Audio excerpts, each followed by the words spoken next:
রোজা রাখলে গুনাহ মাফ হয়, কেউকে ইফতার করালে গুনাহ মাফ হয়, আবার তারাবি নামাজ পড়লেও গুনাহ মাফ হয়। আর একটা কথা বলি, আল্লাহ তাআলা ভালো জানেন যে আগামীতে আমরা এই রমজান মাস আর পাবো কিনা। কেননা বহু মানুষ যারা গত রমজানে আমাদের মাঝে ছিলেন তাদের অনেকেই কিন্তু আজ দুনিয়াতে নেই। রমজান মাসে এক এক মুহূর্তের কদর এখন তারা বুঝতে পারছে। আল্লাহ তাআলার দরবারে লাখো শুকরিয়া জানায় যে তিনি আমাদের এই রমজান মাস দিয়েছেন।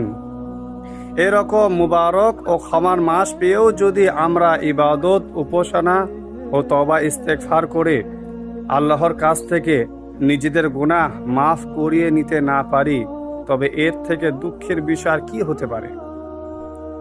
কেননা হাদিসে আছে, হযরতে জিবরাইল আলাইহিস সালাম নবীজির কাছে এসে বলেছিলেন যে সেই ব্যক্তি ধ্বংস হোক যে ব্যক্তি রমজান মাস পেল অথচ তার ক্ষমা হলো না।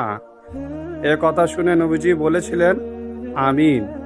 এই কথাগুলি যদি ভালো লাগে অবশ্যই এই কথাগুলি অন্যদের কাছে শেয়ার করে দিবে।